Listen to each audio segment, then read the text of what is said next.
This particular man is a serial life ender who technically didn't take anyone's life directly himself. He is a sick, twisted, and very disturbed individual who made others do his dirty work. Hello, true crimerers. This is the case of Futoshi Matsunaga. Viewer discretion is advised.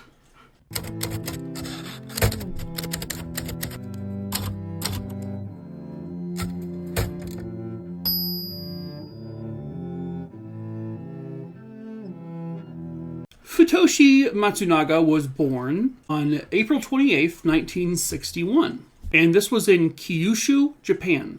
His upbringing seemed to be, honestly, relatively normal. He grew up in a family that had money. His dad owned a successful business. There was no abuse in the household, no alcoholics, nothing untoward whatsoever in the home growing up. Futoshi was pretty much just given anything he wanted and anything he needed. Dare I say, he probably was a little spoiled. Both his mom and dad, but especially his mom, were very, very nurturing and very loving to him, which is very unusual given where his life will take him. It's very unusual for stories of serial killers in general. Hell, he even did really good in school. He got good grades. He was well educated. He wasn't subjected to bullying. But, and maybe this is what stems from possibly being spoiled, but he had developed into someone who knew how to manipulate others well, and he lied a lot in school, and sometimes he would cheat on tests. Whenever he got caught cheating, he didn't seem to care. It didn't seem to bother him whatsoever. Some would say he kind of was displaying some sociopathic tendencies kind of early on in his life. Futoshi, while he was in high school, he started to date a young girl who was in junior high. When the faculty and his parents found out, they took him out of the school he was in and they put him in an all-boys school to separate him farther from this girl, but also to keep a better eye on him. When he finally graduated high school, he would actually end up taking over his father's business, but he would very quickly turn it into his own business by basically making it a futon store.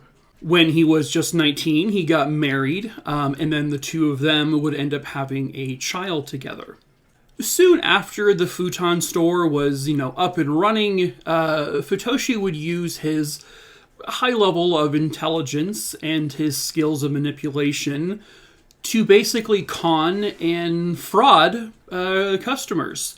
One of the schemes he did is he would sell really kind of crappy quality futons, but doll them up to make them look a lot nicer and better, and sell them for a super high cost, and then he basically wouldn't ever allow returns. So he told customers that he was a graduate of Tokyo University.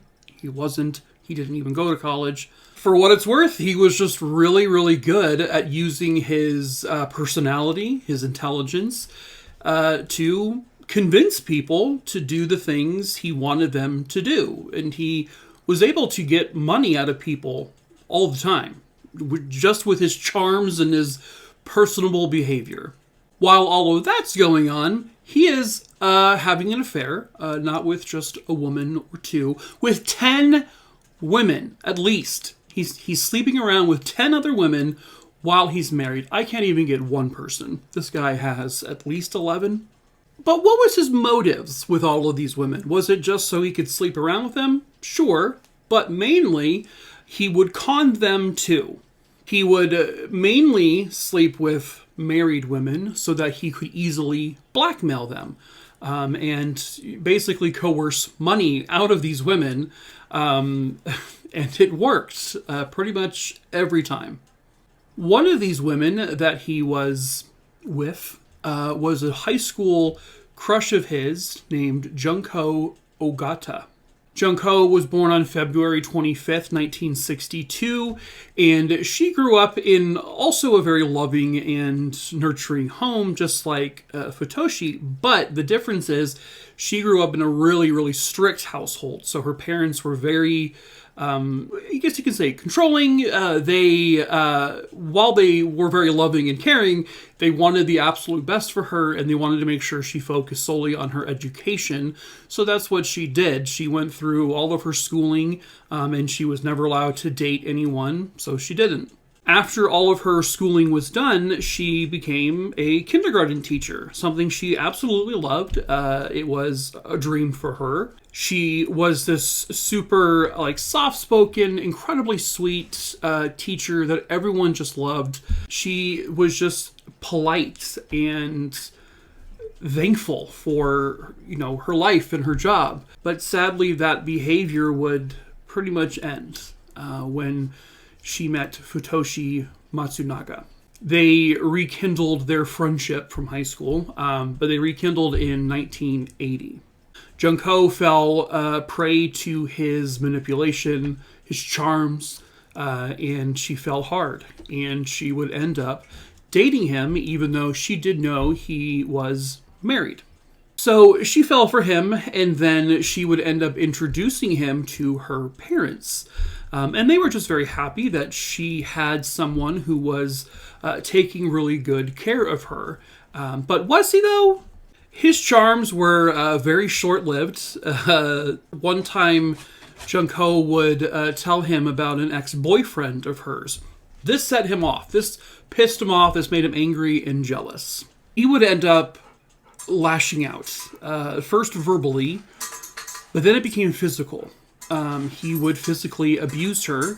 He made her swear that he was the only one she loved, and he was the only one for her.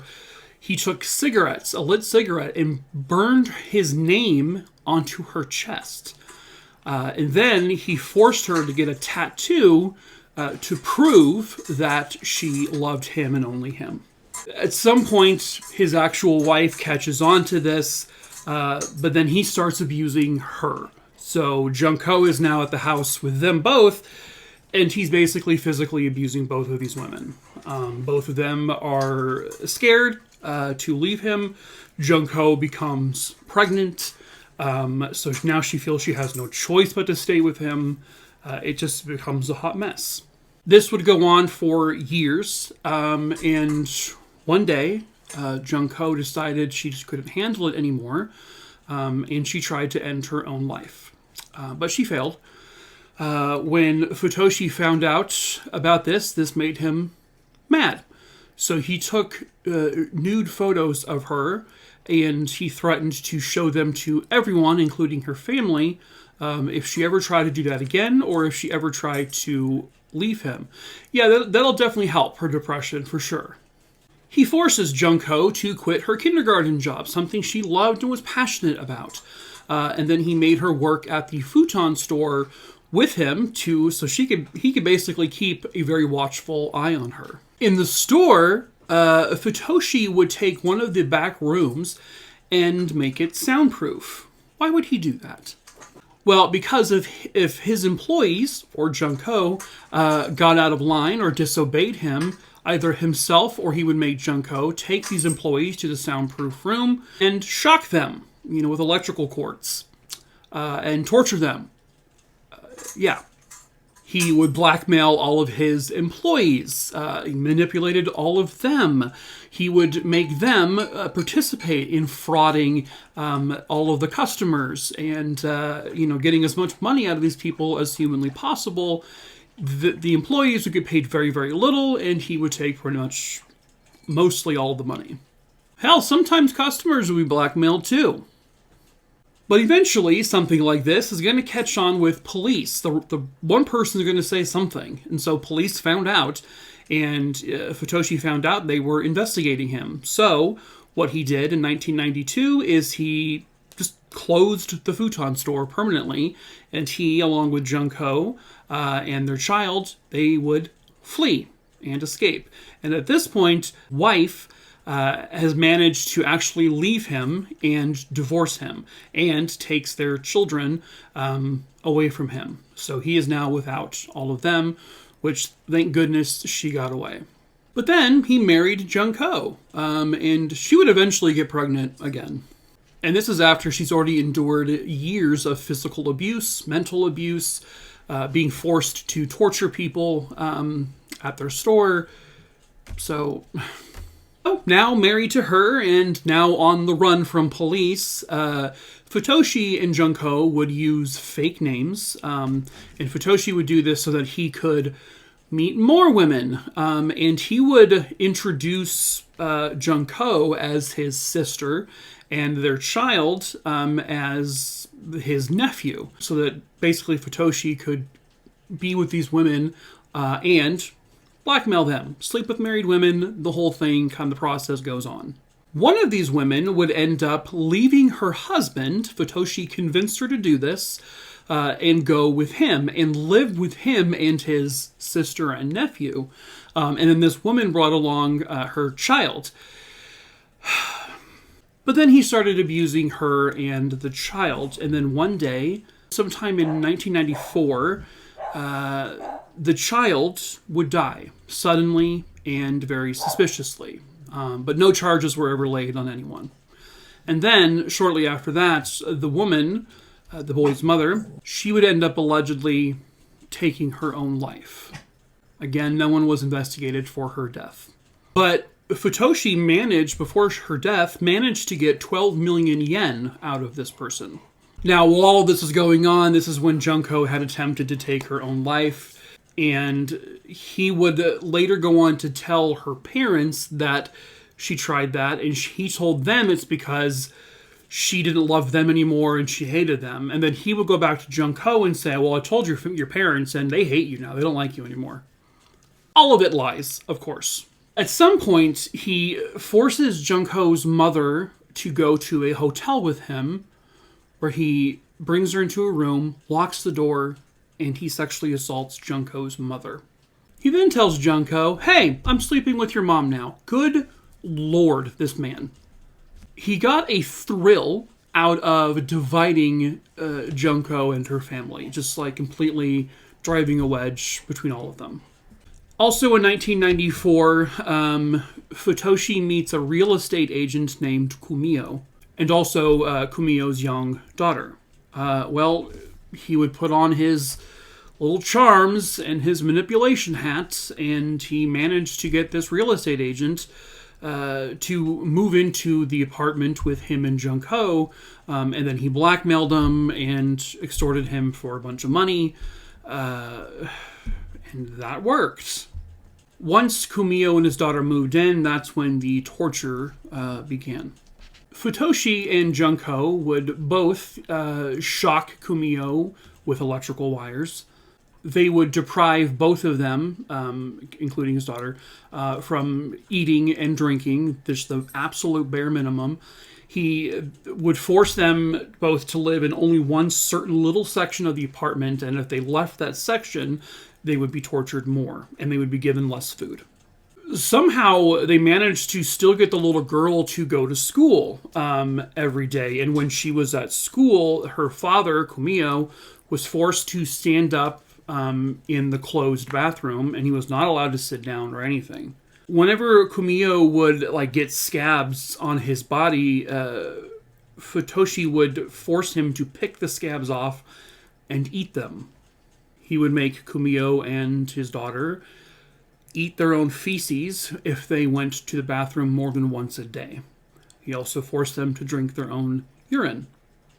On February 26, 1996, roughly 2 years after Kumio moved in and the torture began, Kumio would end up dying. He was malnourished. He had gone through years of torture, and his body couldn't take it anymore. His daughter would end up living with them, Futoshi and Junko. He actually made Junko and this little girl dismember the little girl's father's body and dispose of him in nearby water. The same day that they did the dismembering, that's also when Junko just so happened to give birth to their second child. Junko is also a victim in all of this, and one time she managed to finally escape him with the kids and everything. And this obviously really pissed off Futoshi. So what he did was he faked his own death, and he made a fake funeral along with had his friends help him to lure Junko back to the funeral, where then he revealed, "Hey, I'm alive," and then he took her back to the apartment. This is when he forces Junko to invite her family to the apartment. This includes Junko's mom and dad, and also Junko's sister. And Junko's sister is married, but he doesn't come over yet, but their two children do. Pretty much immediately, he manages to find ways to blackmail every member of this family, extort them for money. He threatens them all. This one man, against all of these people, manages to convince all of them to stay in the apartment because he's blackmailing them. He also forces them to take out loans and give him all of the money, and then the loans will just never be paid. He would make Junko's family do work around the house, like not only cleaning, but fixing things. And if they didn't, they would get shocked. How one man got to this level of manipulation, I don't think I can ever truly understand, but it happened. So Junko's sister, like I said, was married, and she was married to a former cop. This kind of made Futoshi uncomfortable. So he basically made, kind of early on, he made the husband come to the apartment. And at first he was super happy with him and joking, I think maybe to get on his good side, but then eventually he just turned into his normal self and he started blackmailing and manipulating this husband, the brother-in-law. He would find ways to create a divide between Junko's sister and her brother-in-law so that they would be angry at each other. He would force the brother-in-law to replace tiles in the apartment because the tiles had possible evidence from back when Kumio was in there and where he died. So he basically made him gut all of the tile out and replace it, which now makes him an accomplice because he told them what had happened. A year or so into this insane to understand captivity, kidnapping, whatever you want to call it, Futoshi has managed to scam 63 million yen out of this family. Junko had been subjecting her own family to shock torture, to depriving them of food and water, abusing them, usually at the behest of her abusive and manipulative husband. It was just a nightmare. In December of 1997, the torture became too much for Junko's father, and he would end up passing away, dying from all of it. Junko's family, which does include, the sister and the brother-in-law's children, which is one of them's a 10-year-old girl, he forces all of them to dismember the father's body and then just dispose of him in various locations. Yes, he makes a 10-year-old girl dismember her grandfather's body. The other child was 5 years old. Apparently, he did not make him do anything, but he was witness to it. In January of 1998, Futoshi forced Junko and the 10-year-old to pin Junko's mom down to the ground, where then the brother-in-law was forced to take a cord of some kind and strangle the mother until she was dead. And then, again, he forced them all to chop the mother apart, put her in bags, and just throw her away in various places. Then they moved to a new apartment. Yes, all of them just freely moved to a new apartment. In the new apartment, they're there around February or March of 1998. Junko's sister had fallen deaf because of all of the shock she had been given. And so Futoshi said, well, we can get rid of her now. So she makes Junko and now Junko's sister's daughter 10-year-old child, pin her down, and then makes the brother-in-law kill his own wife. And then the rest is history. Dismembers her and disposes of her. The brother-in-law at this point just becomes so incredibly distraught, depressed. He's been forced to murder his own loved ones. He's being deprived of food and water. He's being blackmailed. He's being tortured. He eventually falls incredibly ill from all of this, and he is not allowed to get any kind of treatment, and so he eventually just one day dies. So Junko and the man's young 10-year-old daughter are again forced to dismember him. This poor freaking girl, I swear to God. And dispose of him too. By the way, this is all happening with Futoshi and Junko's 2 children in the apartment. And also keep in mind, Kumio's daughter is also still there. She at this point isn't being forced to do anything, but she is being tortured and shocked and all that. But she is a young girl who is still witnessing all of this. So now at this point, Junko's mother, father, sister, and brother-in-law are all now dead. They're gone. This is when Futoshi says, well, the 5-year-old nephew of Junko, well, he's now a liability. And, you know, kids talk, so we gotta get rid of him too. So Junko would pin her 5-year-old nephew to the ground, and she said to him, I'll take you to meet mommy now. And then she strangled him until she was dead. And then the boy's 10-year-old sister and Junko were forced to chop him into pieces and throw him away like he was garbage. Well, now the 10-year-old niece, well, now she's done and seen too much. And you know what? She has. That poor child, what she had to go through, I'll never be able to understand it. I feel so bad for this poor girl. I feel bad, obviously, for all of them, but Futoshi would end that as well.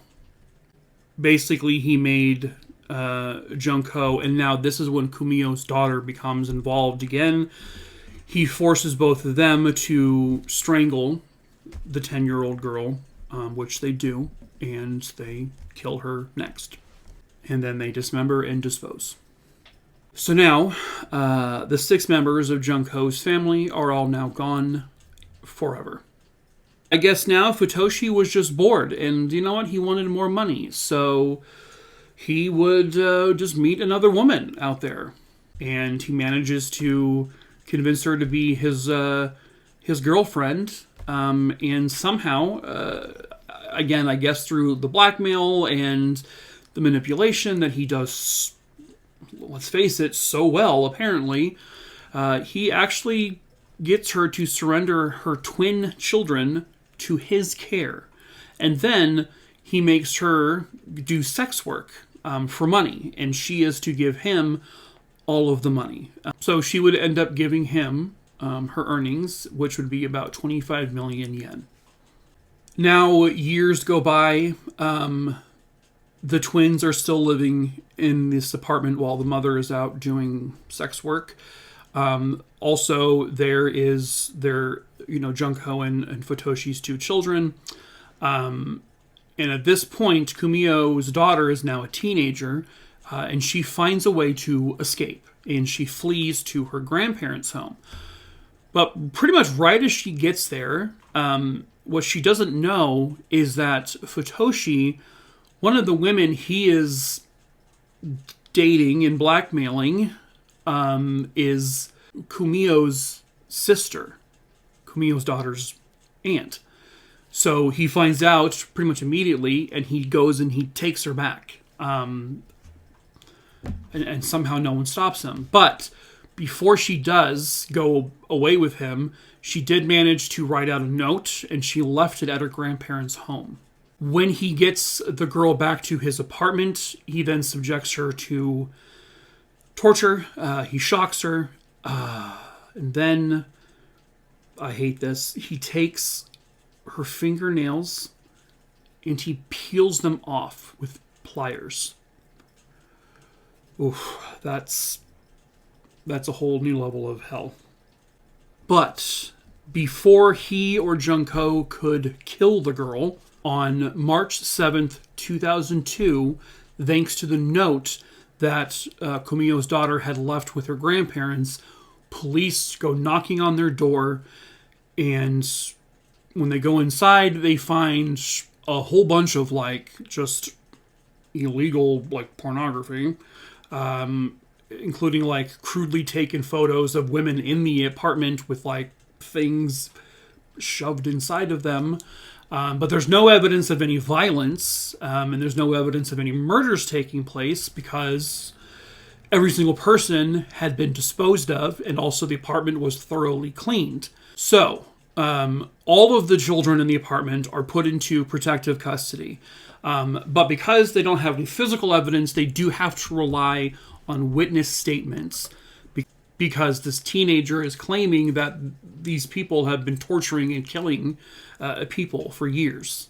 But not only do they have her testimony, they have the eyewitness accounts of all of the children who were in the apartments during all of this horror. And then when they get to Junko, she finally says, "I'm done." So she flips completely on Futoshi, and good thing she did. And she completely tells police everything, the truth. She mentions everything about her own involvement. Again, she was a victim, but technically she was also involved in physically killing people. So it's definitely a very kind of situation.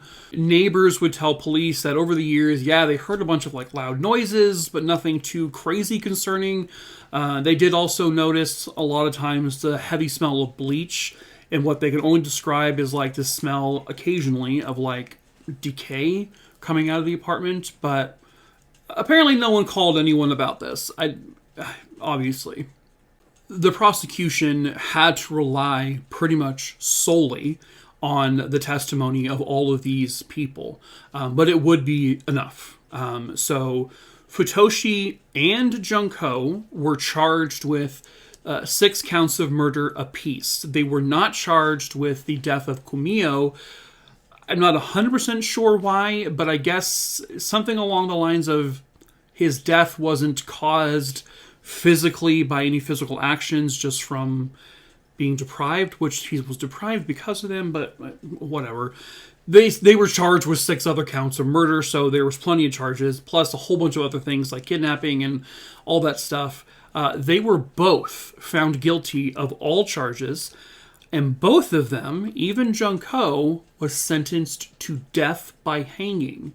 But in 2007, Junko would go to I guess that's their version of the Supreme Court, and her death sentence was overturned. This is because Junko had fully cooperated with police. She confessed to everything, and she was the main reason why they had so much information. And also, they realized she was still a victim. She was forced to do most of this. Even though she did it, it was usually against her will.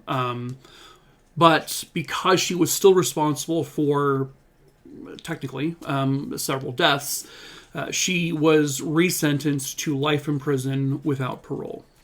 The twins were safely returned to their mother, and Junko and Futoshi's own 2 children, they were put into the system, I guess, but both have gone on to live normal as you can be, happy lives, got educated and all that. And then Kumio's daughter, she is now a fully grown, happily married mother. The trauma for all of these kids obviously will never go away, but at least they have a chance to live the rest of their lives. So they are very fortunate, given the situation that they were in.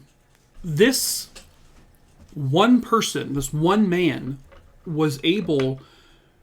I can understand, I guess, one person at a time, right? But all of these people, what kind of personality does this man have? To successfully blackmail so many people all at the same time, and they all just sort of feel afraid of him, which I get. I mean, I understand that, but it's just so crazy to me that he was able to do that, that they felt that scared of him and nervous about what he could do, that it's so crazy that he managed to do that to me. But it happened. Like, I mean, it's not like it didn't happen. This occurred. So obviously he did a good job at it. But I hope he rots in hell. But that is the end of this particular case. So it's about a man who was responsible for 7 deaths. And if you think about it, possibly even that, that one woman whose child died mysteriously, then she ended her own life. Who knows? He may have done something to both of them too. So he may be responsible for, 7 to 9 deaths, but not physically have killed any of them himself with his own bare hands. That's crazy. I had never heard of this guy before, but Jesus. Ugh. But like I said, that is the end of this case. I hope you found it interesting. As usual, I have plenty more content here on YouTube for you to watch. If you're still around, please subscribe. Hit the bell and all that. I'm really bad at this part. But yeah, I have lots more content for you to watch. If you're new to my channel as well, I was originally on TikTok. I have close to 3 million followers. And I have close to 2,000 videos over there, but I've gotten most of them pulled over here in compilation form, so there's tons of stuff for you to watch. If you have a case you would like me to cover, please email me at mikey@truecrimerer.com. It's listed below in the description. But first, go to my Linktree, also listed below, and check my case list. Make sure the name you want me to cover isn't already on there. If it is, please do not email me. I pick the cases at random, so it'll be covered when it's covered. But sending me the name repeatedly won't make me do it quicker. But if you don't see the name, yes, just send me an email, just the name, where it happened, when it happened, and I can add it to the list. If you would like to support me anyway, I do sell merch, also listed in the link tree below in the description. We sell t-shirts and hoodies and a wine glass and stuff like that. We do ship internationally as well. So yeah, that's there for you if you like. If you have Discord and you would like to join my Discord server, it's also in the link tree below. Please be over the age of 18. And lastly, please follow my Twitter and my Facebook. This is a lot. Follow my Facebook and Twitter, also in the description and the link tree and stuff. Blah, blah, blah, blah, blah. All right, True Crime Maroonies, that is it for this video. Until the next one. Why am I doing that? How much wood would a woodchuck chuck if a woodchuck could chuck wood? That is a question that has been asked and never answered, but I have the answer, and it's 7. It's 7. It's 7. Okay, bye.